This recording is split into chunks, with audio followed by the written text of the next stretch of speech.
Hey there everyone, it's me Lauren with APQS in Central Florida, and I want to show you how to do a fun filler that you can use either horizontally or vertically in borders to get a really cool design. I'm going to show you how to kind of combine a leaf and a curlicue. This is a fun leaf and curl. You just want to kind of stick to the middle, and you're going to do like a loop, a swoop and a flick back down, get the little leaf stem, and then we're going to curl around and out and then create that space for our next leaf.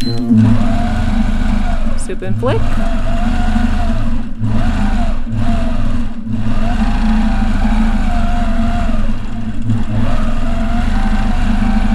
Swoop and flick.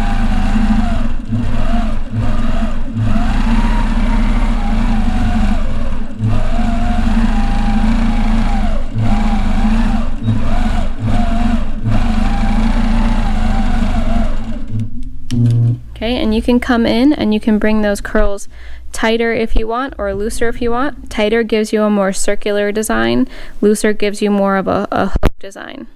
Okay, and you'll come in and you'll create that space for the little stem to come in, and you don't have to close it if you don't want to. You can tell that it looks cute either way, but this is fantastic for going around borders, and you can use these in vertical and horizontal borders pretty easily.